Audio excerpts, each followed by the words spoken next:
Rebuild of the favorites. We here for the latest. South side or the north side. Not tuned to the greatest. Home team for the home teams. Both sides got our own rings. On the mound or the long ball. But we don't put the wrong strings. Yeah. It's that time of the year now. Wrigley or Gantes or the whole league that we hear now. New show with a new mood. Discussions and interviews. Trade rumors that might be. This is Pinwheels and Knife. Yeah. What's going on, everybody? It is April 28th, and you have found the Pinwheels and Ivy podcast. I'm your host, Matt Swaski, a.k.a. Father Zoe, and with me, as always, Mr. Aldo Soto. Dude, forget about the Dodgers, forget about LA, forget about the West Coast. Chicago's has to be the new center of Japanese superstardom. MUNE, Seiya, Shota, resurgence this year? It just might be. And the good Reverend K. Fids. One might say Chicago is a beacon calling out to the greatest athletes across the world to join our sports teams, perhaps. Or they just like the food. Drew Romo just hit another home run. Oh, my God. Oh. Forget about MUNE, guys. This is the Drew Romo podcast. Wow. The Drew Romo hour. This is now a Drew Romo podcast. The Drew Romo Power Hour. Cards on the table. Cards on the table here. I had to look up who the hell Drew Romo was before we did the show tonight. For those of you that don't know, he was the 35th overall pick in the 2020 MLB draft. He played a total of 19 games for the Rockies with a batting average of 176.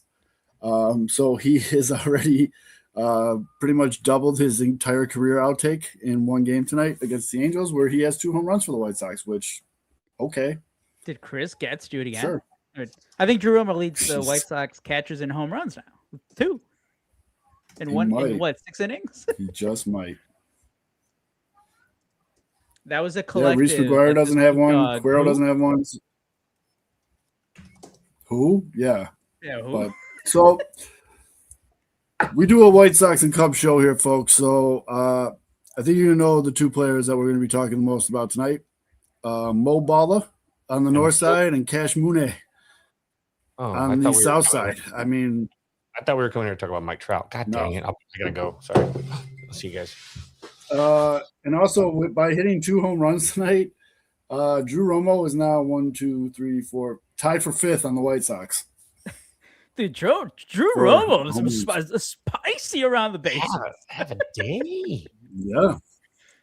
Get it, Good Drew for Drew Romo. Romo. But I mean, is it a bad trot? Is this a bad trot? Or no, he's just fired up. I mean, this is like he hasn't done anything. I mean, we're just gonna jump right into it. So we were brought it up. Yeah, Zoe's not the only one. I was like, who the hell is Drew Romo? But he's on the Sox 2020 draft pick, like a first rounder or close to it. Didn't do anything with the Rockies. Gets dumped. The White Sox pick him up. Nobody knows who he is. 2 home runs tonight. And not only he has 2 home runs, but one of them was off of the best pitcher in Major League Baseball. Yes, off of Jose Soriano, who had only given up 1 run heading into his start against the White Sox. And then Colson Montgomery takes him yard. Drew Romo with a 2-run home run, and then another one off a reliever. Yeah. And I mean, he's big smiles in the dugout. Good for him, man. So MUNE is yesterday's news, man. Do I got to do a Drew Romo album? You got to do a special edition Drew Romo. You got to do like a special EP, like a. Everyone's gonna be asking the same thing, like, who the hell's that? I'm trying to think of what's an obscure album though? Like, you gotta do like a one hit wonder, like whoever had just one good album. Kevin, who had one good album and then kind of just flamed out. Clarence. No, not Clarence. Clarence Carter will never flame out. Kid Rock, basically. A Drew Romo Kid Rock album. No, that the banger in the 90s with 96 with Ba Wada Ba and mowing his lawn and firing it up or whatever, and then he had the Sheryl Crow duet. I guess you can count that, but he didn't really write that. But that was a big that was. I'm not touching. I'm not touching anything Kid Rock. You know, I have a friend that thinks that Kid Rock is more talented than Paul McCartney. Ah, Or Paul McCartney. He also thinks the Beatles are overrated, hates Elvis, thinks Michael Jackson sucks. Your friend should. But boy, he loves Trent Reznor. How about Mungo Jerry in the summertime? Oh, Mungo Jerry, that's a good one. I love that song. That is a good one. Although that song is literally about drinking and driving. Like it's literally, it's like Mr. Toad's Wild Ride at Disneyland. If you guys didn't know this, did I tell you guys this story about Mr. Toad's Wild Ride at Disneyland? It's an entire kids ride built around getting drunk and driving around England and avoiding the cops. Literally, you die and go to hell because you drive into a train. It's a kids ride. I wrote it just a couple weeks ago. I'm like, I hadn't written it since I was like in 8th grade, 7th grade. I didn't. And all of a sudden now you realize you drive by a bar and the bartender's spinning like bottles and shit. And you're like, this is a kid's ride, but it's not a kid's ride. So now you get what Mr. Toad's Wild Ride's about when you see Mallrats and he says, isn't that what every girl's looking for, Mr. Toad's Wild Ride? Back to Drew Romo. He's on Mr. Toad's Wild Ride. There's a band. There's a band called Wild Cherry that made the song "Play That Funky Music, White Boy." Ooh. Yeah.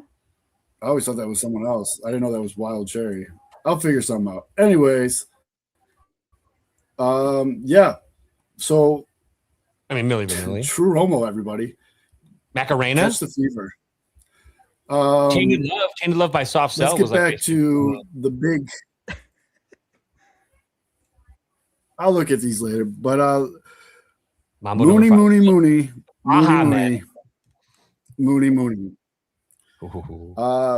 is seeing the ball. We talked about it last week, how he doesn't really chase pitches. He's very selective, and it forces pitchers to come at him. And he's making pitchers pay for their mistake. He's hitting timely home runs. He's got 12 already in 106 at-bats. Are you Southside? Yes, I am. But, yeah, most home runs before May in White Sox history now belongs to MUNE Murakami. 12 homers in 29 games, beating Paul Konerko's 11, Jose Abreu's 10, and Jim Thome's 10. Those are some big names, ladies and gentlemen, and also big first baseman. So I think MUNE is definitely handling the torch really well when it comes to White Sox elite first basemen. Our buddy Scott Merkin, the most home runs in a player's first 30 games with the White Sox is 13 from Jim Thome in 2006. Murakami brings 12 into his 30th game tonight, so he needs to go long. He's having a rough one tonight as we record this. I believe he's 0 for 3 with 3 Ks. But yeah, MUNE Mania, man. Cash MUNE. I was looking at his Fangraphs page before we got on tonight, and like going off that discussion last week, it's like this guy isn't chasing, like he's whiffing, but it's not like there's like this overarching theme of like he's just like swinging at every single pitch that's thrown to him. Soriano, again, talking about the best pitcher in baseball, a guy who's just been amazing to start 2026. 1 earned run to begin the year entering tonight. By the way, shout out to our Japanese audience here. Keep commenting in the comments on YouTube. Yeah. Soriano, obviously not a great matchup for anybody, but the 2 pitches that Murakami has struggled against this year has been against the sinker and the splitter. And I mean, that's what Soriano features. So that kind of goes hand in hand with that 0 for 3 with 3 Ks. But that's like his only weakness right now. Are like pitchers whose like main pitch are splitters are gonna do well against Murakami right now. But everything else, I mean, he's just destroying. What was his streak? It was like 5 straight games with a home run. I believe so. Yeah, yes. And Fids, I'm sure you've heard this a bunch of times too. You can really tell about a hitter after his first 100 at bats. That seems to be the mark that a lot of people like to put for a hitter. Now, we got Murakami at 106 at bats with a slash line of 236, 364, 577 with an OPS of 939. It's just a wild stat line. It still is. And, in the comments, he walks strikeouts and hits home runs. You're absolutely right, because all his extra base hits are home runs. Yeah. I mean, you nailed it, though. Right now, it's tougher. It's tougher for him to hit a double than anything else. Yes. And what you're seeing on the screen right now, if you're watching us, as you should be on Tuesday nights, live on your YouTube, FanDuel put up this graphic, and I instantly had to share it. It's MUNE versus Ohtani start of the career. So their first basically 125 at bats. Slugging percentage goes to MUNE, home runs MUNE, walk percentage MUNE, WRC plus MUNE. I mean, if that boy could pitch, the White Sox might have the next Ohtani. But the one thing, there's a couple things about him that I want to say I don't think it's getting talked about, but it's important. One, how quickly and how awesome it is to watch how he's adapted to the White Sox and being in America and his teammates. Davis Martin went on AJ Przinsky's show, and they asked him about him, and he said, this man is the first one in the building. He doesn't play around in between when he's there and when he leaves. While he's in the building, he is working. His work ethic is something that we all have noticed and we all admire. But at the same time, he's there cracking jokes, smiling. Like I said last week, he was at the Hawks game with the boys. He probably didn't know what the hell was going on, but he still went just to be with the boys. And and this tweet you have right here up, every time they watch, seeing people cheering with all his might makes me smile without fail. You can really feel the strong bond among the White Sox players. And you know what? As someone, and you two were with me, sat through the years where the chemistry on this team just stunk. It just was terrible. They looked like they were forcing these grown men to play this game for money. This White Sox team now, I mean, obviously they're not winning at some crazy clip, but they're pumped. They're in the dugout supporting each other, going crazy. They got little hand signs. They're doing kinds of stuff. You know what I mean? Like, it seems like a team that actually is a team. The bond between like him and Mydroff, we're talking about like young guys. That the White Sox are mainly built up of young prospects, right? Or like young players. Mydroff, yes. the Miguel Vargas coming out. It's like, it's not only that they're like, hey, yeah, like we're rocking with this dude because he's hitting a home run every game. It's like they're actually trying to learn Japanese so they can actually communicate more than just like, yeah, what's up, what's good, dude, or good, bad, whatever. Actually trying to learn his language, make him feel better in a new country, younger dude. That gets so lost in some of these like big name things. We think of these guys as like kind of robots. Like, they are human beings. We're talking about a guy who's 25, who's lived in his home country all his life, then all of a sudden has to move to like Chicago. Like, we think of Chicago as a big city. To him, it's just a brand new world.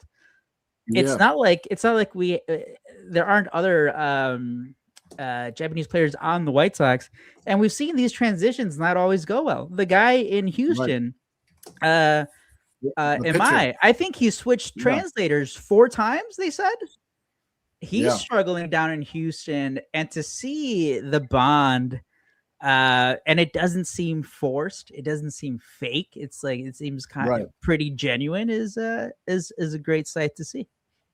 Dude, that video of him and Miguel Vargas doing their handshake with the fireworks going off in the background, that video's tough, dude. And as the kids say, all the aura, right? Yeah, all the aura right there. MUNE even said it in an interview that it's really been Miguel Vargas leading that effort of teammates, like you said, learning Japanese, but also like not treating him differently. You know what I mean? They just kind of brought him into the boys club. And it really seems like this team is clicking as a whole, which should lead to bigger and better things. And, you hear guys like Davis Martin talk about MUNE's work ethic. And to Ken's comment there, that absolutely rubs off on these young players. They see this guy coming in from, a foreign country, working his ass off from morning to night, and then going out and producing like he's doing. Hell yeah, that rubs off on players. 100%. I think you'd be naive to say that they don't notice that. You know what I mean? So, like, I think it's great. I think it was just kind of the stars aligned that he wound up in Chicago. You could say people missed on him, whatever, but I think he came into a situation with a young team, and they're all just clicking. And it's actually fun. I know I hate the term fun bad. I don't think they're fun bad, but they're fun to watch because they actually care. Where those Sox teams a couple years ago, like I said, it was like pulling teeth watching those games. So, and I mean, at the very least, like there are different ways of how you can win in baseball. I know that we're all suckers for like the pitcher's duel, but like if you're a fan watching, even if you're not watching all 162 games, you at least want to, if you're watching most of the week, you want to see your team score runs. And at the very least, this White Sox team can score runs, which is, there's something there. Yep.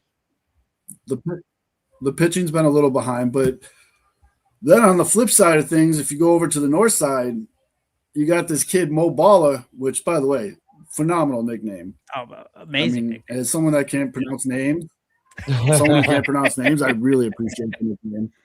But I get text every day from my White Sox buddies. Shout out Brett and Red. About our Cubs buddies about Mo Balla. Mo Balla this, Mo Balla that, Mo Balla. And for those that don't know, this kid is up. He's primarily DH, and he has caught a game now, right? He played catcher in one game. Had a pass ball yesterday. First start Monday against the Padres. And I mean, we have his numbers on the screen there. Ridiculous first month of the season for him. He's hitting nearly 400. And the big thing that came out from that was like, oh, they're going to accelerate his catching program. Two things. As Kevin mentioned, he did have that pass ball. The Cubs pitching gave up 9 runs, didn't look so good. Is that all on the catcher? Probably not. But it's certainly something that you want to keep your eye on if they actually do give him that opportunity to catch more. Because we're talking about a 22-year-old guy who the only questions about his game is, can he stick at catcher? Because everyone knows that he can hit. He's showing that he can hit. He showed it last year in September when he had to fill in for Kyle Tucker. He's doing it again this year after a rough first week. His value increases if he can catch more. If he can't, it gets a little dicey, Kevin, because we've seen these games where he gets on base. It's the 7th inning. If it's a close game, you have to take him out because he can't run. He's slow. He can't run. You need a pinch hitter, and then you have to sub out the pinch hitter for a better defensive player. All of a sudden, you use 3 players for a DH spot. And I got a question for you guys because this was actually something debated in the old group chat. For those of you comparing him to MUNE, please keep in mind Mo Balla has 62 at bats, and a big reason for that. And I saw Southside Shy Sox fan Mike got into it a little bit with Cubs fans. Water's wet, sky's blue. But talking about how the Cubs are basically hiding Balla here from left-handed pitchers. Now, is that something that you think is going to continue, or is that just something that a 22-year-old kid needs to figure out? Take it away, Kevin. Repeat again. Hold on. So are you concerned that Mo Balla can't hit lefties? So you're concerned that he's not going to be able to adapt and adjust to that side of the plate. Yeah, I don't buy that. Should that be a concern for Cubs fans? I'm not concerned. He's only has 62 at bats. I'm not personally concerned with him taking it slow with him. I'm not concerned with him coming up right now, facing the righties, maybe getting a look or two at a couple lefties here and there, but really setting him up for success, and it's obviously working. Mm-hmm. He's facing righties. You're not forcing him to go up there and look at face Mason Miller. Look at what Michael Busch looks like against Mason Miller. You know what I mean? So in a sense, this is actually of the players with Craig Counsell. Craig Counsell, I don't always agree with Craig Counsell on how he utilizes young ball players. I really do have a slight concern with how he does it generally across the board, but how they've handled Mo Balla is actually very good. It's the idea of again, he's going to face the right. He's going to get the matchups that are best suited for what he does right now. They're getting his feet wet. It's still his first look at major league pitching. He's still a baby. He's maybe he's a big baby, but he's still a baby. He's still just kind of seeing it for the first time. Yeah, he's a big boy. He's a big boy. My buddy, fan loves him because we had a player named Jack who was a big, thick lefty base clogger, but dude just raked. And I think his nickname has to be Big Sexy. Big. I mean, I came up with a nickname last year that I thought was pretty good. And I can't remember what it was. It was so good I forgot it. But I like the fact that they're setting him up for success. He goes up there, he sees righties. Maybe you get in a bat in a game where you're up, 6 or 7. It doesn't hurt to let him go ahead and just go up against whoever's coming out of the pen that's a lefty. And he sees a couple lefty arms, but generally faces the righties here for the first half of the season, and then slowly start giving him a start here and there and letting him maybe go a little further. But it's hard enough to adjust to being a Major League Baseball player. We've seen what this kind of does to like players like Andrew Vaughn. We've seen, what happens to players that are thrown into situations that are outside of the comfort zone, maybe not handled well. I don't particularly believe that, that early Nico Horner was handled well either. And we see that kind of how this goes. Like sometimes it just, you don't handle him well. And I think that this is really well suited for a guy like him. He's not going to, again, feel the need to press. He can work on stuff. He can still be with the big club. He's playing most of the time. And you put him in big situations. And then, especially like late in the game when you get a right-handed arm come in, you've got a really good bat to come off the bench when you have him sitting against lefties for now. Look, if he wants to be a superstar, he's going to have to play every day. He's going to have to find a way to hit lefties. He's going to have to find a way to get it done behind the dish. You can't be just a DH. You gotta be okay, serviceable. He doesn't have to be a Gold Glover. He really doesn't. You swing the bat like that. Mike Piazza wasn't a goddamn Golden Glover, but Mike Piazza hit 400 plus home runs, and that's he did okay back there. And as long as he's okay back there, that gives you flexibility. I think that he's someone that you can also, you're not going to really put a lefty over at first base now with Michael Busch, but I do think that if you're Michael Busch, you might go, oh, shoot, this lefty that's coming up that's not super athletic, that's not going to go play third, short, second, the outfield, not that great a catcher, might need a place to go where he doesn't really need that much lateral movement, and he can probably handle decently. I would look over my shoulder a little bit if I'm Michael Busch, but not now. Michael Busch is, still sitting there. But I love this. I love how they're handling him. This is one of the things that I can probably really compliment, if I have to pull compliments. I did not yesterday. I'm not kidding, guys. I looked at the stats yesterday or right before the game yesterday, and I'm like, hold on, he's hitting 400. Like, I mean, he's got a 1.1 plus OPS. He's got 5 homers, 16 RBI. I mean, it almost like caught me because I didn't realize he was raking that much. I thought he was hitting bombs. I thought, you've seen the home runs or whatever, but I didn't realize, like, for average wise, even though it's only 62 at bats in qualification, guys that are qualified for 60 at bats, I mean, he's blowing everybody away. I mean, he is on pace right now for a potential rookie of the year season. Like, that's the thing, though. I'll leave the argument between like comparing him to other rookies or comparing him to Murakami like that. I'll leave that to Twitter. Craig Counsell's job is to put the Cubs in the best place, in the best position to win right now. And it's one thing if like Moises Ballesteros was getting benched against lefties, and it's like they bring this other scrub who's batting just because he's a right-handed hitter. But the guy that's getting those other starts is Matt Shaw, who's hitting like 290, who kills left-handed pitching. Right. So it's like the Cubs have a great problem where they have too many good hitters, because then they're also DHing Seiya Suzuki, who mashes against lefties. And we've seen how when he gets on a roll, he's a home run machine. Like, I think he had 4 home runs last week after looking like dog shit his first week back off the injured list. They have Michael Conforto, who he started last night. He didn't do much, but he had like a hot week. Another left-handed batter. Like, this is a great problem to have. Am I worried about 22-year-old Moises Ballesteros only playing against right-handed pitching right now? No. Like, that's a 2028 problem. That's like, oh, it's year 3 and he still isn't hitting against lefties. I'll be worried then. But like this year, Cubs, I mean, Craig Counsell, again, like Kevin said, he's mixing and matching. These pinch hit. I think the Cubs are number 1 in baseball, like in pinch hitting. Now that's probably a little luck. That's probably not sustainable how good they've been. But when you have like a combination of Ballesteros and Matt Shaw going against favorable matchups, you'll take that any day. Are you sacrifice early development? Maybe. But people forget Matt Shaw is also a young player. Craig Counsell, the Cubs also have to worry about his playing time. So they're Right. doing the best they can. And I mean, we're looking at the numbers. The Cubs offense has been pretty damn good after that like 2 week stretch where they couldn't hit.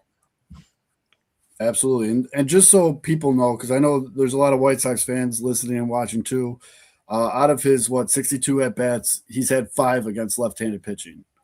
So that's where he's not playing. I wasn't just no, I didn't just pull it out of nowhere, but you're absolutely right. I think that's a really good point, that it's a good problem right now for the Cubs to have. And I also agree with you that you want to see player development, especially when you have the luxury of you can do that. Hey, MUNE got a base hit, bases loaded for Montgomery. So yeah, I mean, we've had we're now coming up to the end of April. You know, our next show that we do here will be in May. And so it's time to look back a little bit on the White Sox big trade that they made right before the season. Now, coming out of the gate, Luis Robert was a man on fire. He was very selective of his pitching. He was walking more. He wasn't chasing that low and away slider or low and away breaking ball that we as White Sox fans suffered through for years and years and years. Now, I'm a fan of Luis Robert, but that was bad. Like, it was like a given. It was like, oh, they got 2 strikes on him. Here comes 3 pitches low and away, breaking low and away. Let's see if he can find one. And he usually did. But right now with the Mets, he's got 85 at-bats. He's hitting 224, 2 homers, 8 RBIs. He's swiped 2 bags and an OPS of 656. I mean, he's come back down to earth. We'll put it that way. And he's hurt. And unfortunately, that is what has plagued his career, is the injuries. For a guy who's 28, 6'2", 225, built like a statue, he just can't stay on the field. And that's, I think, one of the reasons why the White Sox were quick to deal him. Not quick to, but yeah. Well, yeah, they didn't really have an issue dumping him off. But his latest injury, and it's the one that you never want to hear about, like any guy. It's lower back tightness, and that might seem like, oh, like what is that? But like, if once you get back issues, dude, those just don't go away. Coming from a guy that just played 9 holes and had to take a handful of Advil because my back hurt so bad, yeah, it's not great. And also, damn, Colson Montgomery thought he got walked. They challenged the pitch just by like a stitch on the baseball, strike 3. Dang. Okay, quick thing. Tough call. I brought Tough this luck. up before. I brought this up before the ABS challenge was implemented this year. And I've seen some people talk about it because we keep seeing these like 0.1 inch, 0.2 inches. It's like, oh, it's a strike or it's not a strike. And people are like, man, like, is it really worth it? Like, should it be more of the ball? And I think I brought this up before to Kevin, but it's like, if it's in the strike zone, like, because like, how are you gonna rule that 50% of the ball has to be in the strike zone, 60%, 45%? So like, if it just sucks. Sometimes you're gonna get those calls, and sometimes you're not. Yeah, and I mean that's what makes it entertaining. Like players knowing when to challenge that, because the White Sox are god awful at this. The White Sox are in the bottom tier of the league, and a strike's a strike. It is what it is. I mean, maybe we didn't see it because we didn't have the system, but as a the pitcher, strike zone is there for a reason. Yeah, if the ball touches the strike zone. You know, here's me too. I'm so bad. Like again, I don't like the the large bases. I don't like the limited rules on throwing over. I don't like the pitch clock, but I absolutely love replay. I forgot about the big bases. Right? I forgot about the big bases. And I really don't like the double bases at college baseball that they're bringing out now. These are stupid. Like it looks like a little old, league. 60 and older, old man softball league bases now, basically to protect everybody. It's stupid. Mm-hmm. I mean, God, if we had those stupid bases today, Javi probably tears both ACLs because he has to actually slide over 2 bags. So that's stupidly dangerous. It's actually dumb. But I love the replay in that counterpoint. I think the extra base avoids that because you're not in the throwing lane and you're away from the action. That's why he was trying to go down so late it didn't matter. Counterpoint. Stop sliding into first base. Well, no, that was stupid. Anyway. On top of first base. I do think eventually. Look, this is the theory. This is what he was doing. I know what he was doing. High throw, you slide. As a first base coach, you tell your guys to get down. But you don't. That one. That's a you. If you're not sliding, like you don't slide on top of the bag. He was already out when he started his slide. That was like a. He had already caught the ball, touched the bag. He was done. But I'm just saying the safety base in college baseball. I actually do think in the future we will see that in MLB. Well, they would just ban the slides at first, which is stupid because again, you can avoid the tag and you stay in the baseline. That's the thing. It's either go out of the baseline or drop down and make them swipe and miss. That's a good thing. But anyway, that's a totally exciting thing. But the replay stuff I love. Absolutely freaking love. I don't want to get. You look at things and you're like, dude, how many times does a pitcher get hosed for a perfect pitch? And look, how many times is a really good player? I will say this: Seiya Suzuki. If he might need to be like the challenge king of Major League Baseball because he gets hosed on so many bad calls. If he probably, I mean, gosh, Aldo, you know this too. How many times does he get hosed on a bad call? No, he's let. I think since Seiya Suzuki came over in 2022, I think he's either number 1 or 2 or top 3. I guarantee it's at least top 3 in most pitches called a strike that were out of the strike zone. Yep, so that sucks for those guys. But like, again, stop Asian hate, damn it.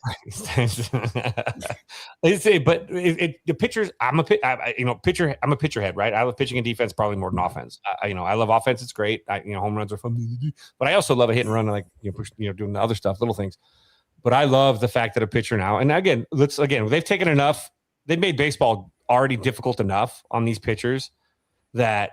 Replay at least evens the playing field a little bit more. Yeah, they throw hard. Well, then you know what? Learn to lay off the pitch up under your hand, stupid. But at the same time, these things you throw a ball and you just dot the corner, and then his umpire just sits there with his hands on his hips and just stares at you, and you're like, I know the strike zone better than you, dick. And umpires are such assholes nowadays, especially in the major leagues. The ump show is terrible. I love seeing what happened to what was his name? What's his name? What's the umpire that had like in one game had like 7 or 8? AB Buckner. Oh yeah. Buckner. Oh, it puts them right in their place, and it shows them how stupid and how bad their ego is and how bad their strike zone is. And I believe that baseball, if it wants to really better itself, they do need to grade these things now. And if you have an umpire like him who has just habitual strike failure, it's good for the replay early on. This could maybe they need to start sending dudes down, like umpire wise too. Get the strike zone right. And for pitchers, I love it because you dot the zone, it's a strike, man. And I saw some people saying that if it's half the baseball, it shouldn't be a strike. Like, shut up. If that's the thing. Again, where are you gonna cut down? Where are you gonna cut that down to? Yeah. Mitch, though, now that you're on. Next it'll be like, how are we doing on a Tuesday night, fellas? The fucking White Sox, Davis Martin's dealing. Drew Romo's hitting bombs. I got the money line. We're feeling good. Oh, yeah. Feeling good on a Tuesday. Bet against the Sox. Wait, Mitch. Promo code Mitch. I made a lot of money in the Sox this year. I had them last night, too, when it was down 4-0. For the record, I have not bet against the Sox once this season. Good. I have not done it once. Also, zero times. But before we dive into Acuna, one thing I do want to point out is a fun fact. It's a really good fact. And you look really good with those eyes closed. No. Oh, no. Oh, so you were frozen with a blink. Buddy. That's just showmanship. The first time that's happened to the White Sox. I'm back. Can you hear me now? You got to come on back, buddy. That's all right. So White Sox legend Drew Romo did something tonight that hasn't been done since 2020 for the White Sox. The last time a White Sox player hit a homer from each side of the plate was on July 25th, 2020 versus Minnesota. Mitch, do you know who that was? Oh, each side of the plate. Was Sebi? No, Sebi wasn't a switch hitter. Dude, that's what I was thinking, Mitch. He went right to Sebi. Let me think. Okay, wait. Switch hitter, 2020. Read the stat again. It was the first time a White Sox players hit one from each side of the plate, just in general. In a single game. Don't tell me it was Munetaka, who they're playing today. I will say he is another White Sox legend. So it's not Yohan Moncada. No. Okay. Let's see. Switch hitter. Yomer Sanchez. No, I don't think he was on the 2020 team. He's done after 19. Oh man, that's a good one. For the sake of time, it was Lurie Legend. Oh, I was gonna guess. Oh. I should have known that. I was a Leary or Homer back in the day. But What are you gonna So Leury Garcia on July 25th, 2020 versus Minnesota hit a bomb from each side of the plate. Drew Romo, ladies and gentlemen. I can't even call him a top prospect. I swear to God, he was serving hot dogs 2 weeks ago. Drew Romo. Oh, he was picked in the first round. I mean, he was a high draft pick for the Rockies, but we mentioned him earlier, Mitch, because we had to admit we all had to look him up when we were looking at what's happening in the White Sox game. The only reason I was tapped into Drew Romo was because, off season, especially when you're doing the writing, although you would know, it gets pretty slow at times. So any transaction, you're like, oh, how can we blow this up and make it a thing? And I saw former top 100 catcher they signed. I'm like, oh, this could be interesting. And they dumped him pretty quickly. He didn't really get a good look in camp. So I'm glad he's stuck around. He's getting a bit of an extended look here. Because I know with McGuire, they didn't want to pay him his full salary. So that was kind of getting rid of the DF. They wanted DFA him before they had the guarantees kick in. But hey, good for Romo, taking advantage of a shot. Caro, I thought this was an excellent opportunity for him to kind of take the bull by the horns in the catcher position, and he's been struggling. So, I mean, good for Romo to step up. Maybe it earns more playing time. Good for him. Sorry to interrupt real quick. Although I'm not sure if you just saw this, Dansby Swanson just left the game with an injury. Nico Horner shifts into shortstop, and Nicky Lopez is now playing. Was he pitching? After a double. Wait. God damn Who's it, playing second base right now for the Cubs? Nicky Lopez, Naperville legend. All right. Oh my God. Oh yeah, take a big drink of that whiskey. Take all the White Sox. Well, that's just for tonight. I mean, if it's a long-term thing, Swanson's going to be on the IL, and then you'll have Horner at shortstop, Shaw at second base. We got a Gold Glover at shortstop who's just as fairly. I mean, by the way, Kevin, this is why you don't trade Matt Shaw. All the 24 White Sox legends from that horrible team. Nicky Lopez now. They had Soroka last year. Last year they had Soroka, Keller, and Chris Flexen. So I'm saying you guys clearly like the 2024 White Sox. Keep signing out their players. Can Moises play second? No. Oh wait, never mind. Oh, this is you know what they did because they're giving what's his name the night off. So Matt Shaw's at third, and so instead of bringing in superstar Bregman, you're going to bring in Nicky Lopez, which is fine. I almost drove to this game because I had to try and time it because it's in San Diego, and I could have maybe taken tomorrow off from school. I looked at the traffic though, and it's normally like a 4.5 hour, maybe 5 hour drive from Vegas. And when I looked at the traffic, 1:30 to get there by 6 p.m. I was going to get there at 7:45. I'm like, no, fuck it, I'm not going. But Jesus. Much cheaper than getting to. Well, I've had a 9-hour drive to San Diego before, which was not fun because I rented a Dodge Challenge. We were revisiting the early returns on the Luis Robert trade. Luis has come back down to earth for the Mets, and unfortunately has injured himself again with lower back issues, which never good. Even with all the load management. But, on the flip side of that, the White Sox receive Luis Angel Acuna, 67 at-bats, 179 average, no homers, 3 RBIs, 6 stolen bases, 437 OPS, and a couple of low-light real plays out in center field, some absolutely brutal plays. And I understand he's learning a position, but, I mean, they're real bad. So, I don't know. Where do you see the future for Acuna on this team? I mean, he kind of looks like a glorified pitch runner right now. Yeah, no, I can see why a lot of Sox fans feel that way. Luis Angel Acuna is probably my new Yuri Garcia. I think I'm going to be on the bandwagon, probably the last one on the bandwagon before everyone until the wheels fall off. I think the results, the numbers have been ugly. He struggles to hit the ball out of the infield. You see the numbers right there. 437 OPS. That's not going to cut it, regardless what team you're on. I will say though, it's still so early in the year, and I like a lot of the traits. I don't think he's a starter for this team long term, but I could see him being a part of a winning ball club because when he gets on base, now tonight's a bad example. He did get thrown out tonight, but usually when he gets on first base, he's extending that to a double. We've stolen a couple runs this year solely because of his speed. The center field defense, he's learning. I think it's been serviceable, though, all things considered. I've been actually pleasantly surprised. I thought it was going to be a lot worse than what it's been.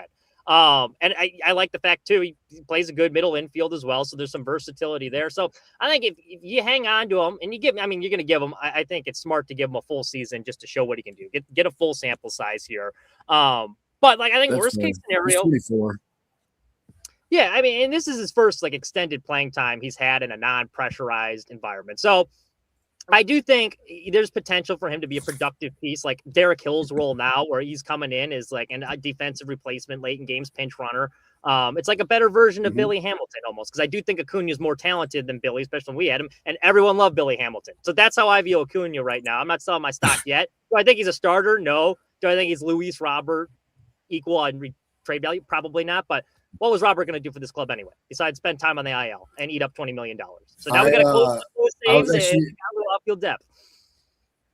I was going to let you finish, but I was going to say he gives off very big Billy Hamilton vibes. Yeah, no, and everyone loved Billy. So that's the thing, though. Billy Hamilton was a good outfielder. But I don't think Acuna's a bad outfielder. Like, and I think the more time he gets to the position, like you see the flashes, he covers a lot of ground really quickly. Like there has been some misplayed balls, but like overall, I don't think it's as bad as like people paint it out. All right. Should be. I gotta pull up his number. I'm not gonna pull up the clip, but Davis Martin's last start in Oakland, there's a picture, a still frame in the fourth inning, of Acuna running to his left and looking over his left shoulder. And the comment on the picture is this ball bounces 20 feet to his right over the wall for a ground rule double. I've never seen a ball misplayed more. I think a blind kid had a better shot at that one. Just a terrible read off the bat, and it is what it is. But the other part of the trade was Everson. I'm going to butcher his last name, Pereira. Coming out of nowhere. EP. And EP, 25 years old, 62 at bats this year, 258, 3 homers, which the pop has been surprising. 7 RBIs, 1 stolen base with an OPS of 787. He's a very serviceable right fielder. It could turn out at the end of this season or at the end of the day or whatever you want to say that EP here turns out to be the gem in that Luis Robert trade. Well, we got him from the Rays. Oh yeah, this is the Rays. I mean, sorry. He was the Rays trade. Sorry. I do think to your point though, especially when he was on the IL, the White Sox outfield depth really got exposed pretty quickly. So I like having him back in the lineup, and the pop's been really nice too. I've actually been pretty impressed with Peters as well. I mean, he's been serviceable. I don't want him as the everyday starter, but he's been nice, and I expect where he's going to get the majority of the reps, either in center or right field, just until we get some of the prospects called up. And Austin Hayes back is going to help stabilize that outfield too. But I think he's an everyday player. I mean, he looks really good. There's nothing not to like about his game so far. So I've been pleasantly surprised. Right. And without going into too much depth on it, because I don't want to start being that show where we just talk about the farm every day, the White Sox got some kids cooking. The farm system is looking really strong right now for the White Sox. The biggest surprise to me has been Jacob Gonzalez. It seems like he might have figured something out. I've read his stats to these guys before we came on. He's already matched his home run total for the past 2 seasons, and it's the end of April. So, I mean, and that number is, I believe, 9 now. So he's starting to force the issue for an MLB call-up. Him and Miguel Vargas are really interesting to me in the fact that, like, both of them having good seasons. Mind you, Gonzalez is in the minor leagues right now, but I don't really see a spot for either of them moving forward, especially if you extend MUNE, which a lot of people do, because that's the only spot you can put Vargas moving forward. Because Colson, we all suspect, is going to slide over to third base. It's going to be Antonacci or Mydroff at second, depending on how that plays out. And then you're probably having Rock Chalowski at shortstop when we eventually draft him, hopefully. So I think it's going to be interesting to see what they do with those two. I wouldn't be surprised if either of them are used as trade bait. Like everyone's talking like, oh, like they're probably going to trade MUNE. Like I don't think they're traded Murakami. Vargas, though, and Gonzalez are 2 pieces to watch as far as what the White Sox want to do with them, because I don't know if they have a position like carved out yet. So interesting thing, and if it's me and it's coming down to Gonzalez or Vargas, I'm probably trading Gonzalez. The fact that Vargas gets a leg up from me is the relationship that he has with MUNE. And I know that might sound weird or whatever, but MUNE has given him so much credit on making this transaction to America, to the MLB, a lot easier for him because of a guy like Miguel Vargas going out of his way to greet him and guide him around. And that might not be a stat. That might not be, that's not baseball. That's making a huge impact on what's now turning out to be your star player. And that's something I think they would need to consider. And you look at him on the field right now, too. He's on a 30 home run pace. Like Murakami and Montgomery have gotten all the credit so far, deservedly so. Guys already got 6 homers. It's like, so, I mean, that'd be a welcome sign if we get like a 30. No, that's the big thing. Like, there's one thing like hitting for power at AAA, but like it's another like actually showing it against MLB pitching. I mean, he had like that awful, couple of months when he got traded, but like even last year when he had started to get better, he at the very least takes his walks and hits for power. And he so that's valuable. Yeah. And he's a server. Oh, God. They're already throwing at Drew Romo. Drew Romo just got beamed. Oh, those bastards. We are now witnessing Drew Romo's entire career in one game, folks. Did this become a Drew Romo podcast? We were the Sebi podcast for a while. I think we might be. We were the what was his name? Chucky Robinson, or what was his name? Chucky Robinson. Yeah. Chucky Robinson. We just love our depth catchers. I'm pretty sure I rented a car from Chucky Robinson last week, but we do got one more trade to talk about because we have a lot more whiffs. And then Mitch, I know there's something that you want to bring back up from previous shows, so let's. But the Cubs' big offseason move was the pitcher Cabrera in a very rough early season for the Cubs when it comes to pitchers staying healthy. Cabrera has been a shining light, if you will, like a gem. 5 games, 2-0 win-loss with a 2.73 ERA, 22 strikeouts with a 1.18 whip. But I'm pretty sure, and I'm Vince, although I'll obviously defer to you, this is what you thought you were getting. Yes, he's shown the glimpses of like what makes him good, and what's kind of kept them back a little when he was with the Marlins. Some wildness, a couple walk issues, and a few starts. But overall, this is like the type of guy that you wanted. And it's a reason why the Cubs traded at the time their top prospect in Owen Casey is because they needed pitching help. And as we'll get to in a little bit, is because they had one guy injured, and apparently he's not going to come back for a little while longer. And Edward Cabrera start to get healthy at the end of at the second half of 2024. He gets his innings high last year with the Marlins. There's always a little worry with these guys, right, Kevin? Especially when we're talking about the 2026 Cubs and pitchers. Cabrera has had healthy arm injuries in the past. We brought him up on the podcast. Last year he was on the injured list for a forearm issue. So that's always a little scary. But so far, so good. You wish that he walked a little fewer guys, but that's part of what makes him good. He has filthy stuff, and sometimes it gets away from him. But he has that skill set of he's in a jam, but he can get a strikeout. He can get ground balls. And, the old saying that there's not a lot of slugging on ground balls. So if you get guys to hit it at your world-class infield defense, you're more often than not going to get good results. And he's been able to get away with some of those walks early on. Last time he went 7 innings, gave up some runs at the end there, but there's an error or two. So most of his starts, I think, have been quality starts. So yeah, as good as you want him to look early on. And I'll show, again, this is the season that the Cubs, are giving that vibe of we're trying to contend, right? So they're going for it, right? Go back to Owen Casey's slide and look at the number right under 1.7. Age 2.3. Now go back up to Cabrera. Age 2.8, right? Right now, Owen Casey still, again, may go on to become a superstar in the league, but not right now, and not in the next few years, probably like a year or two at least minimum. He's not Moises Ballesteros. He's not that kind of a bat. He might have a couple really good stretches. He's going to do some really special things. I think he's going to be a special player in the league, but the right here and the right now is what matters most. Cabrera fills a huge gap, and I was very skeptical of Cabrera. But there's nowhere for Owen Casey right now. There really is nowhere for Owen Casey in this Cubs lineup. So what are you doing if you're not going to compete now and you have an opportunity to compete for the next couple of years? Cabrera has a great contract situation for the Cubs as well. You just let these guys go. And 23, the guy's going to hit a peak somewhere around 25, 26, 27 years old. That's 3, 4, 5 years ago. We're done kicking the can down the road and talking about getting more hauls on trades. Now we are the ones trading the hauls to get and compete now. And it just happens, man. Cabrera has been good, and I was skeptical. And of these guys, he's been, God, I feel like please don't let this be a PNI jinx. Please don't let this be a PNI jinx.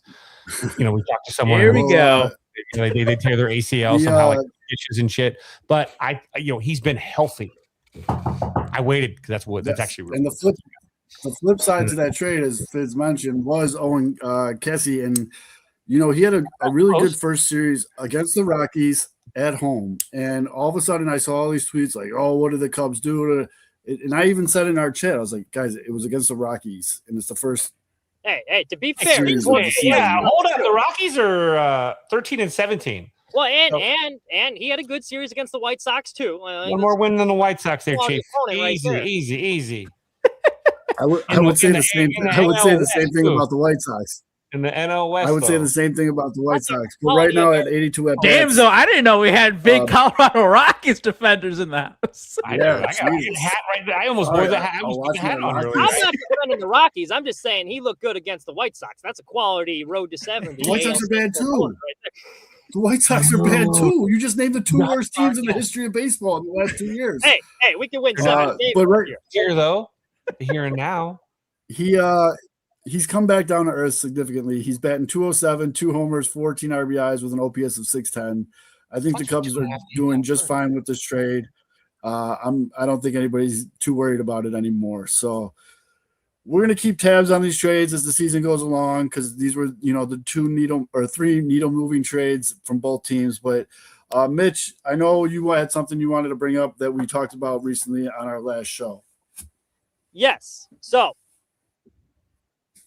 that was absolutely hysterical. Oh, there he is. Okay, good. My bad, Mitch. Tell us for censoring Mitch. That was Zoe's call, Mitch. I feel like Kimmel. Anyway, last week Zoe and I were debating whether we should potentially move Grant. Wait. Oh shit! It happened again. Sorry, Mark. Never mind. Anyway, we're good. About potentially moving Grant Taylor to the closer role, because Sir Anthony has been struggling, deservedly so. And my whole thing was like, look, we're paying the guy $10 million a year to be the closer. Like, you got to give him a little bit of a longer runway. I'm not going to lie, watching him this week, I was like sweating it out a little bit. I was like, oh, even the save he had was ugly. He's letting base runners. I'm like, oh, fuck, like Zoe might be right on this one. So last night, the White Sox put Grant Taylor in the game. Now, I still contend that I think they should keep Dominguez as the closer for right now, and here's why. So they put Grant Taylor in the game yesterday. Has a big inning in the 8th to get him out of a jam, gets a big out there.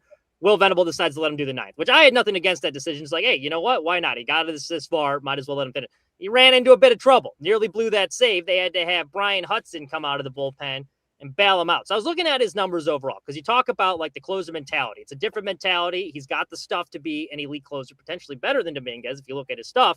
But does he have like the closer mentality? It takes a while to develop. He also wants to be a starter and get stretched out long term. So for that reason, I think you're better off keeping Sir Anthony as the closer for right now. I also was looking into his numbers just in high leverage situations, because we saw last year too, he had a couple save opportunities and looked a little shaky. So innings 7 through 9, bulk of his, high leverage innings, I guess. Opponents are hitting 281 off of him, which isn't great. If you go to let me go up to the other one here. If you go in what's considered a high leverage situation on Baseball Reference, opponents are hitting 301 against him. So not all that great, especially when you compare in medium leverage, they're hitting 196. So pretty drastic drop. Also in save opportunities, he has had, scroll up a little bit here. In save situations, opponents are hitting, or he's had 20.1 innings there. He's allowed 11 runs during that stretch. So it's not like he's been like great in these 9th inning rules either. So because of all of that, further evidence by last night, I think they are better off just for the time being until it gets like really drastic. Having the guy you're paying to be the closer stay as the closer. Also, I would point out too, just from the mental side of things, you have the guy that's coming in, he's like, hey, I'm finally getting my shot to be a big league closer. You're paying me to do this. If you immediately yank him out of that role really quickly, what good is that doing anyway? Because now all of a sudden his confidence shot, you're going to have to use him in the 8th inning. His value is not going to go any higher. You're going to struggle trying to flip him at the deadline. He's got much more value as a closer, especially if he can prove it. So I think the benefits of keeping Sir Anthony in the closer role, at least for the time being, despite the struggles, outweigh potential benefits of moving Grant Taylor there. I think you're getting more value out of Taylor as an opener or just in the high leverage role that they got. So that's kind of where I've decided on that thing. Let me hear why I'm wrong. Wasn't last night's game delayed like 4 hours and he didn't come in until after midnight? And was that last night or two? Okay. I mean, that's So kind if we of go to the West Coast, all of a sudden bit it's of a past Taylor's bedtime, then he can't pitch. Like, what type of argument is that? I'm just saying if you're going to base your whole argument off of one game where he had to sit cold for 4 hours and then I pitch just read you all the next stats over day. his career. He's not great in these ninth inning roles. Like, it's different. It's different. Well, I don't know. I don't personally know Grant Taylor. I don't know where he's at mentally. I just would rather, if he's going to be pitching 2 or 3 innings, I would rather him do it at the end of the game because Sir Anthony is not getting it done. Look, I got a question for you, Zoe. When you go to San Francisco I know you go on work trips out to San Francisco sometimes. Do you have more or less energy to go out and hit the bars when you're there, like at 7, 8, or 9 o'clock? Very much less. Very much less. Pushing it in, like it, Very right? much less. Difficult. West Coast swing is difficult. It's difficult, even for. It is what I just last night. I just think last night's game was like a Sir complete. Anthony just locked down the save. There you go. Sir Anthony's back. Oh, He's man. back, baby. Make I that hope so. 7 stakes now on the board. Honestly, Kevin, what I heard was that It's harder to go east. I hope heard that so, Grant Taylor needs like more energy from the stadium, needs more fans in front of him, giving him that energy in case there's a rain delay. And like, what better place? You have an idea here. 40,000 a night at Wrigley Field. I like My whole thing is like, and I don't think I think Grant Taylor could do it. Like if he had the runway to do so. I'm not saying like Grant Taylor could not be like a good closer. I just think they want to make him a starter. No reason forcing him in that role at the risk of shooting Sir Anthony's confidence down, especially when like it's probably going to take some time. We've already like the limited sample size we've seen of him in the 9th inning has not been as good as some of the other roles he's had. So that's my I do think I am with you, Mitch. Like Sir Anthony Dominguez, right? You signed him to be the closer. Guys have rough stretches early in the season, or at any point in the season, and their numbers are going to look bad when you look at that like 10-game stretch if they have 2 or 3 that are bad. I am with Zoe though, and he brought this up a few weeks back when there was the whole discussion of how they're using Grant Taylor, and I think you kind of agreed with it too, Mitch. I think the White Sox do have to pick a lane here. It's like, are you doing the opener? Is he a high leverage reliever? I don't think it's good for him, for the White Sox, for anybody that you're like going back and forth of like, he's an opener.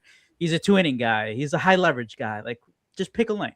Well, you know what I would do if they like this openers too. You know what? If they like the opener strategy, which it seems they do, and like the results have backed that up, they have been better with like an opener. I think Jordan Leisure is the candidate for the opener. Like that's guy I'm selling a lot of my Jordan Leisure stock. I would swap those two, like Grant Taylor take those innings and have Leisure go in the first. He's looked bad. That's fine. I think it hasn't been great. I think a lot of this defender, for me just stems from me not liking the whole opener strategy. And I think the biggest thing, like you said, my initial is just I feel like they're fucking with this kid. And it's not going to, like, you just need to tell them what your expectations are. And I just don't feel like you're learning a position by just going out there and pitching 2 innings. Like, it's just, to me, it just seems ridiculous. And that's why I said if he's going to pitch 2 innings, do it at the end. Figure out how to be that guy. But if they commit to the opener strategy with Taylor, I think the argument could be made like you get him into kind of their starter routine. You can use him multiple times a week and then like stretch him out a little bit more, especially if he's been efficient. But like if you're going to do that, then like stick to it the whole season. That's my whole thing. Right. No, I definitely think we are in agreement that they need to pick a lane with this kid and just go. Yeah, it doesn't seem like they have a great development plan so far. It's just kind of like trial by fire. Like, he's good. Like it's like you get a new toy and want to use it all the time, and like you get like a new tool or something. You're like, I'm going to use this like for everything. There's some situations it's like, that wrench might not be good for this job. Can I be fully honest? I heard you say his name, and I've not been. Shame on me. I haven't been following the White Sox as well as I should have. Normally, I thought you were actually calling him Sir Anthony Dominguez the way I was calling Sir Paul McCartney. Just a play on a Well, callback. the joke that's been going Sorry. on- I am so sorry for misreading that. Like I'm like, I feel guilty right now. No, Mitch, I know what you're gonna bring Yeah, up. the joke going on White Sox Twitter right now is every time he blows a save, he loses the sir. So he went down to just Anthony Dominguez. I thought it was a badass nickname, dude. I was like, that's freaking cool. Like I picture him in like armor, Sir Anthony Dominguez. Like, oh, so whoops. So right now he's back to Sir Anthony because he got the back to save Sir tonight against the Angels, and hey, White Sox are stringing together some wins. Love to see it. That National Now, Series pissed me off. we They do should have have some- had more in that one because Yeah. they're playing good baseball right now, and they could have had at least one, probably two more wins. Really? Sorry, I didn't mean to cut you off, but that pissed me off. Apparently, the Nationals like playing in Chicago. I mean, We have some massive whiffs of the week this week. Oh, Sure. who made that? Like, that's what That's my not my word. imagination immediately went. Like, this is exactly it right here. I got black and white Sox stuff. Anyway, If sorry. he starts playing good, we'll use the shit out of that graphic. I like it. Like I do. If I'm so sorry that I his ERA stays over 4, It's terrible. then we might have a problem. But this guy, for those of you that are listening, you need to watch to see this guy. I want his face plastered everywhere. I want Miraculous. everyone to see this guy. This guy sucks. Don't Wait, be this you guy. covered his face. This guy sucks. Yeah, zoom in on his face, not his gut. Actually, before I even dive into how much this guy sucks, although just will you roll the clip of what he did? Okay, clank. No, he's not going to steal that. Yeah, that can't happen. And then he was proud of it. Do you see that? So for those of you Give that. For those of you that don't watch the show, what happened was the Tampa Bay Rays were playing the Guardians in, I believe it was in Tampa, correct? Yes, it was in Tampa. In Cleveland. It wasn't They're all Cleveland. Guardian fans. They're all Yeah, Cleveland Cleveland. fans. All of them. Dude, go to a Rays game. It's usually a 50-50 split because so many snowbirds live down in Florida. It's usually a It's a Raiders 50-50 game split. here. As someone who 70-30. but anyways, guy hits a home run. Little girl, she's with her family. Everybody's wearing jerseys. They're into it. She's got the baseball shades on. She's got her mitt and everything. She gets down to the front row to get the ball. She bends down to get it, and this grown-ass, bearded, fat-ass dude comes over from across the aisle and steals the ball from her and then holds it up like a trophy after he literally just stole the baseball from a little girl. This basement living piece of shit. And I will give credit to where credit's due. One of the broadcasters, I believe he works for the Rays side of things, later in the game went out to the little girl and her family and gave there's video of it right there, gave the girl a ball, in which she took the ball, as she should have, and proceeded to keep crying. The mother of the girl who the ball was taken from had a great, I think it was a phenomenal response on social media, saying that she was very proud of her son because her son went over to that fat piece of shit and was like, "Hey, you stole that from my sister. Can you give it back?" The guy refused. And then the mom said, thank you to the reporter that gave the girl a ball because it saved her husband from basically catching a case, which, by the way, if you look at the husband with that mustache, he could throw hands. So, yeah, I have to wonder, though, congratulations, you fat turd. You are – ugh. Do you think that maybe she Go was ahead, also Phyllis. scared of this guy in front that had 2 hats on his head? Definitely That's good terrifying. catch. I don't know. my goodness. What were you wearing I don't know if underneath? there was that a to giveaway or Cleveland what. game with green, but there's some actually great facial expressions in that whole scene. Go back. Can you go back in slow mo? Like can you go back to the scene? Look at everybody and look at the guy actually doing the concessions, he's banging on his box, and ice is flying out of it, and everyone thinks they're cheering for the little girl that got the prize, and then neckbeard. Shout out to the announcers who called it out. Apparently, the Cleveland broadcast immediately panned away from it once they saw what was happening. It was the Tampa broadcast that kept the camera on it to show that this guy was an asshole. The fact that he holds it up like a trophy after he literally just stole it from a little girl's hands drives me insane. This is that lady probably that he's sitting next to. That's his mom. No offense to like my mom, bless her heart, but he probably lives on her couch. Oh, Well, the without a fact doubt. is, like, in their seat too. It's like right in front. Like that video actively made me cringe the Right first time watching it. And I'm one of those like hot take. If you take a line shot off the hand or something and catch a foul ball, There you go. like you should be able to keep it. I hate that they're like, oh, you have to give it to the kid 2 rows in front of you. That said, if it is hit in their row and you go into it, you got to it's common courtesy, like traffic. You got to give the kid the right of way. That's her ball. And to your point, that the fact he's doubling down and holding it up, it's like, that's bad. It's so bad. There's not an excuse for that. There's 100% her ball. That dude lives on a steady diet of pizza rolls his mom makes him. He probably is the same asshole that like bothers kids online and like bullies them in like Pokemon chat rooms and shit. Like, this guy sucks. Everything about this guy sucks. His palms are probably sweaty. He smells like salami. This guy sucks. I hate everything about this guy. Watch the guy doing the concessions though. Go back. Watch the guy with the box. Watch this. Like it's great because he's excited about the game. Right here we go. He's like, see, look at hands up and then watch the ice. Oop, oop, oop. He's banging the. I mean, and then he realizes what he was. By the way, he sees it. He stops banging because he sees the ball get stolen. Right there, he's getting shit on. Yeah. And he went right to his phone, and he had to like. He's probably getting just drilled on his phone. He's like, "Oh, this isn't good." His mom just got a text that was spaced weirdly because they don't know how to text, and it was a voice to text from somebody, but it says something really bad about her kid. Oh no! Yeah, she's also something really bad about her kids. Like this motherfucker did it again. Like he probably took like the last ski ball from like Chuck E. Cheese one time. I don't know. Since you just made me look at it, can we talk about how absolutely massive that beer vendor's hands are? Good Lord. Dude. Do you see the mitts on that guy? Yeah. Holy cow, dude. Palma, look at those things. He played college basketball. Yeah, I mean, or his hands as big as he was a swimmer.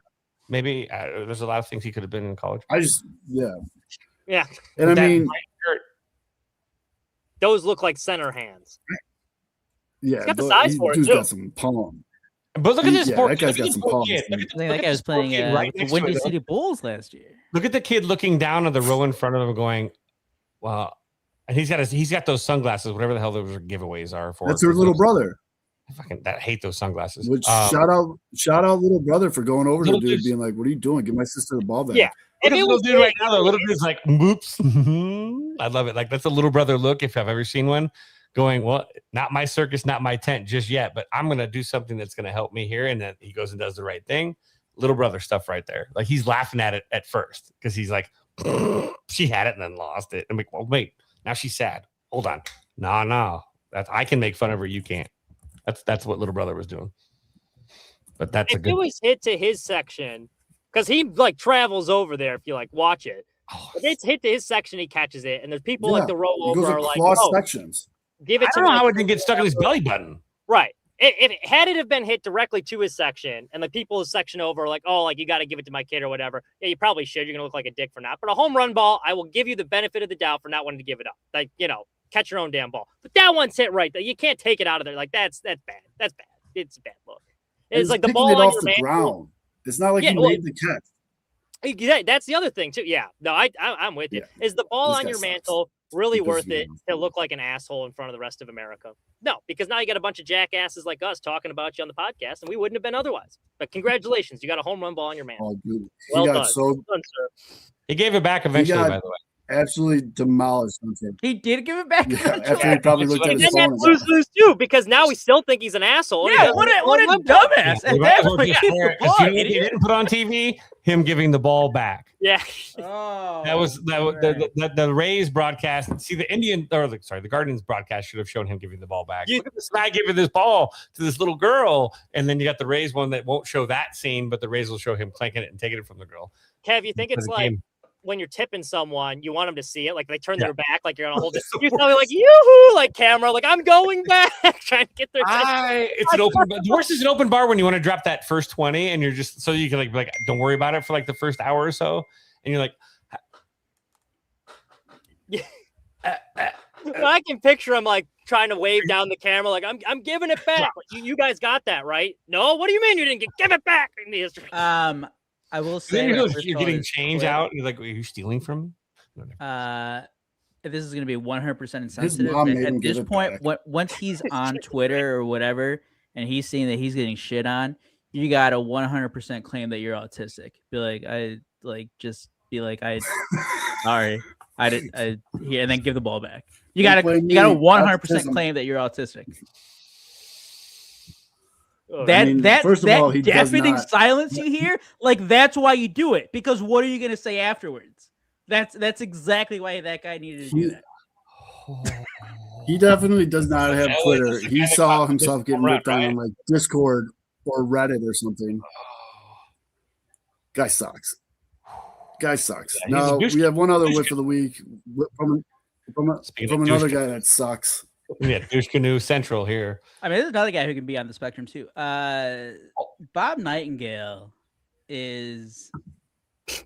I mean, you kind of mentioned it earlier, Mitch. Sometimes there's like a slow news cycle, and he always has these columns on Sunday or Monday morning. This week it was about Rock Chalowski not knowing if the White Sox are his preference, which again doesn't matter. The story got way overblown now. I think you sent it right before the show started, so. This doesn't need to be a big thing. White Sox fans, it's all right. Like if the White Sox aren't saying in late April who they're going to draft, it's okay. I don't think you need to press the panic button. I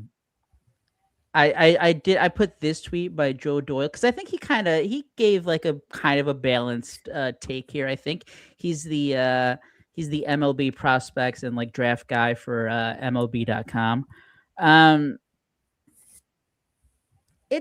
It's a nothing burger. It's okay. It's a Bob Nightingale story. It's okay. I don't think there was anything wrong with the story. Like the report's fine. It's like the reaction to it has been what's like, and 670 had like a whole thing about it like today too. But it's like, it's one, like Joe Doyle pointed out, they're not going to announce like who they're drafting. Like I think we all know they're going to take like Rock at this point. But they're not going to like go out. You have to act like you're going through and doing your due diligence, and as you should do your due diligence with the number 1 overall pick. But I mean, I think it was like, oh my God, the Sox aren't going to take him. It's like, no, they probably still will. Chris Getz almost said his name in an interview, and he had to correct himself and said it. So like, they're not stupid, but you got to do your due diligence. Like you'd be dumb not to. You can't just like so. I mean. I like I think that's the whiff is like the reaction from some fans. It's like it's okay. They're gonna take Rock Chalowski. And this is like they still have their issues on the ownership side, especially. And it's not like they're a well-run organization, but in the recent years, especially since Getz taken over, they've really overhauled how they do the front office, just from like everything from the analytical side. More minor league investment. He's got smart people in there like that Josh Barfield. They got that Wong from the Kansas City Chiefs. I forget the guy's first name. But like they've added some smart people there, and they're trying to restructure the way they do things. So, I think that's kind of. I mean, I'm willing to give them the benefit of the doubt because it's not the same old Rick Hahn, Kenny Williams, White Sox. They are operating differently than they have in the past. And I think the other thing that like some people are kind of grasping onto, like trying to be like doomers on this story is like, oh well, he can go back to UCLA. He's not gonna give up a $10+ million signing bonus to go back to UCLA. Like we're not. Somebody put it. It's not college football. It's not basketball. He's not getting anything close to that in NIL money. He's gonna sign with whoever picks him, whoever that team is at number 1. It's the White Sox. It doesn't matter if he doesn't want to sign with the White Sox. This isn't a Kyler Murray situation where he's picking between the NFL or MLB. Like it's engagement farming. It's actually Bob with his blue check mark. That's what he's doing. It's all he's doing. He's an idiot. Like the White Sox aren't stupid. The dude is credit. He got his reaction. He's a content machine. Yeah, that's what he does. Like he actually now is leaning into being an idiot. Like he's leaning into it. Like just like Cap leans into kind of being kind of like a numbnuts too. He's leaning into being a numbnuts. It's I think that what's his name too. Rosenthal is probably an immaculate speller with actually great grammar, but I bet you he does it on purpose now at this point. Jin Wong was the guy I was thinking of, by the way. That was going to bother me if I didn't get that. That is the assistant GM, Jin Wong. Josh Barfield, Jin Wong, as I was talking about the smart people they have added, and then I couldn't remember his name. So shout out to you. Anyway, sorry. Can you spell it? My favorite part of the go ahead, Zoe. Oh, my favorite part about the Bob stuff was somebody put out a tweet saying like a rival GM says they aren't ruling out that Roch might fall to him at 3 or something like that. It's like, what are we doing? Like, top what 5. are we doing? He might fall in the top 5. He's the most. He might fall top 5. Like, when was the last time there was like what year was there like someone that was like just blatantly better than everybody else, like beyond them? And it would be one thing too. Much like there's a gap. Like and that was heading into the season. It would be one thing if he was off to a slow start or struggling. The guy's raking. Like he's doing everything you'd want a number 1 pick to do. So like it's not. He's gonna get walked with the bases loaded this year. Like it's gonna probably happen. Like I was gonna bring up Paul Skeens, but even heading into his college season at LSU, he was not the number 1 rated player going into the season. No, the kid at the Nationals is just a different level. You're just getting to watch a dude that's playing his first year of minor league baseball now with like college baseball rules, who will probably be with the big club within 2 years of being drafted. I'd point out too, like Rock's numbers this year are really impressive when you consider how good the Big Ten's been this year. I'm a Nebraska fan, so I've watched a little bit of that. The Big Ten though is one of the better. Like I think they've exceeded the SEC at least this year as far as like the premier baseball conference and college baseball. Big Ten. I don't know. Kansas, so a couple things. Roch literally hit his 18th home run of the year right before we went live. And also though, to Mitch's point, if you do look, and Josh Nelson pointed this out, if you do look at his splits, obviously his numbers are marginally better against non-Big Ten teams. I mean, that's he played at UCLA. I would say that's expected. Didn't he hit like a bunch of bombs at UCLA? Come on, like I think the main thing is obviously he's hit less. He's hit fewer home runs. But then part of that is he's walking more. Like they're just not throwing. They're not throwing to him. I want to hear about his splits. Yeah, this is why you hit a guy like him first, and let your opponents just walk. Like start the game. We're just gonna put a guy in first. This is what they do. Like they'll do that. So like he's just a freak, dude. Go ahead, Zoe. I was listening. Hold on, I'm trying to find. Yeah, I'm trying to find it. Hold on. Josh tweeted it out. Never mind. It was during. Yeah, no, it was during that whole. Panic attack people seem to be having when this first came out, and he's just like, I guess the only knock I can find on this kid is his splits versus Big Ten and not Big Ten, but they're not even that bad. Oh, here we go. And it's so Big Ten. This was before the home run on Tuesday, but 21 games, slashing 301, 455, 458 slug, 912 OPS, 4 doubles. 3 home runs, a 15.45 strikeout rate, 13.64 walk rate. Keep that number in mind, the walk rate, 13.64%. Non-Big Ten games, 22 games, 349, 453, 928 slug, 1381 OPS, 14 home runs, 9.52 strikeout rate, and an 8.57 walk rate. So the walk rate's gone up 5%. What is it? What are the 900 OPS against Big Ten pitching? Like if that's like the draw, how many at bats versus? It's like sign me up. How many at bats versus each? Like Fizz, it's one. He's only had one less game versus non-Big Ten. No. How many at bats though? How many at bats? Not games. At bats. Plate appearances. No. That was not on the screen. Oh. Shit. It's not. I'm curious what the plate appearances. You can't just say like games. You might have come in the. Well, I mean, he's starting every game. Kevin. What are you talking or he sat out like half a game because they were up like 30 too. I'm plate appearances. So we're coming up to it. I have one final thought, but I'll throw it out to you guys first. Anybody have anything else they want to mention before we end it for the night? Last point I would like to make, and Noah Schultz is obviously going to take this mantle probably pretty soon. I've been pretty impressed with his first 3 starts. Davis Martin, though, has solidified himself right now as the best pitcher on this team. The guy has been a stud. Even when he allows like hits or whatever, he always seems to work out of jams. I've been really impressed with him so far. He's right now to me the White Sox #1 starter. So shout out to you, Davis Martin. Another good outing tonight. Damn Nice you, finish, bruv. you handsome banter, Mitch. You took my Bruv. final thing because I was just gonna Wait, say one thing I Joey, wanted. you have to do your final thought, Peaky Blinder style. That whole thing was for you today. You I got to do know. your. My your final best Peaky thought Blinder, though for Davis Martin. bruv. What I'm not going. I will fucking insult someone if I try to do an accent. Davis Martin in his last 5 starts, 32 innings pitched, 1.41 ERA, 1.03 WHIP, 27 Ks, only 6 walks. He has a 1.95 ERA on the season. He's everything that White Sox fans were dreaming that he could be before the injury. But for him to come back after the injury and have this big of a bounce back year, especially in a year where the White Sox desperately need a consistent pitcher, I'm big. I got a lot of stock on Davis Martin. I'm big Davis Martin.